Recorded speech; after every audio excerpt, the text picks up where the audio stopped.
प्रभु यीशु मसीह के मधुर और मीठे नाम में आज दिनांक 24 अगस्त दिन बुधवार को हम आप सब अपम के श्रोताओं का हार्दिक स्वागत करते हैं। आज के दिन के लिए जो वचन है वो लिया गया यशायाह नबी की पुस्तक उसका 5 अध्याय 2 पद।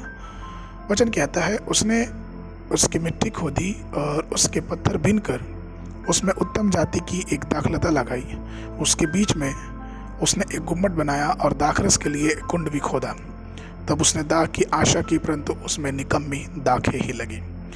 प्रभु में प्रिय लोगों, आप सबसे अच्छी दाखलता है, न कि ऐसा पौधा जो जंगली अंगूर या कड़वे फल लाएगा।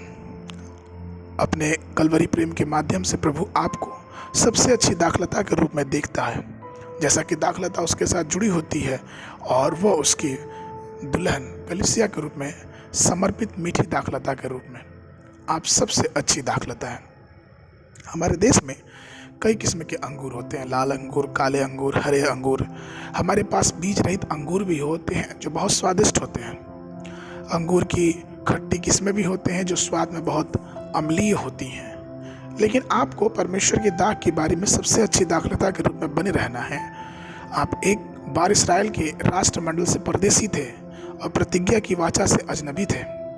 हम उन लोगों में से थे जिनके पास कोई आशा नहीं थी और दुनिया में परमेश्वर के बिना हम थे। हम उस जंगली अंगूर के पौधे के समान थे और शरीर की मन की अभिलाषाओं को पूरा करने के लिए हमारा जीवन इस धरती पे जीता था।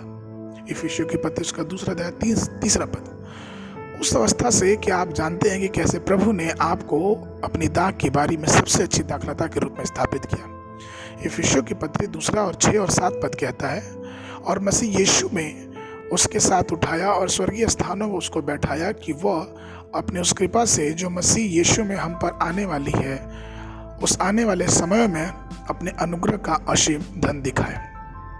हमारे प्रभु के कष्टों के माध्यम से, उनकी मृत्यु और उसके पुनरुत्थान के माध्यम से आप सबसे अच्छी दाखलता में बदल जाते हैं, जिससे वो अपनी कृपा और अपने अनुग्रह के रूप में हमारे और आपके जीवन में देता है। आज भी प्रभु अपने अंगूर की दाखलता अर्थात कलीसिया में सबसे अच्छी दाखलता लगाना चाहता है। सृष्टि के समय से ही उसने आदम और हव्वा को अपनी छवि और अपनी समानता और अपनी महिमा देके ये करना चाहा कि उस वाटिका में वो अपनी दाखलता लगाए, लेकिन वे पाप में पड़ गए और इस वजह से उस दाखलता में वो अच्छे से मजबूत नहीं हो पाए। यिर्मयाह की पुस्तक उसका 2 अध्याय 21 पद में लिखा है, मैंने तो तुम्हें उत्तम जाति की दाखलता और उत्तम बीज करके लगाया था, फिर तू क्यों मेरे लिए जंगली दाखलता बन गया।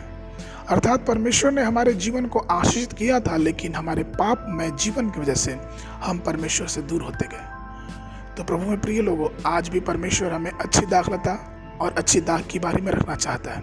आइए उसके अनुग्रह के पौधे के रूप में अपने जीवन में होने वाले अनेक अनुग्रह को कभी ना भूले और उस उत्तम फल और उत्तम आशीषों से जो दाखलता है, जो अच्छी दाखलता है, उसके साथ हमेशा ही जुड़े रहें, जिससे परमेश्वर हमारे लिए हर समय मार्ग खोले। मनन के लिए भजन संहिता की पुस्तक उसका 80 अध्याय 8 और 9 पद। तो मिस्र से एक दाखलता ले आया और अन्यजातियों को निकाल कर उसे लगा दिया। तूने उसके लिए स्थान तैयार किया और उसने जड़ पकड़ी और फैलकर देश भर में भर गया। बाइबल अध्ययन के लिए सुबह के समय भजन संहिता की पुस्तक उसका 116, 17 और 118 अध्याय। संध्या के समय 1 कुरिन्थियों की पत्री उसका 7 अध्याय 1 पद से लेकर 19 पद तक। परमेश्वर आप सबको बहुत आशीष दे।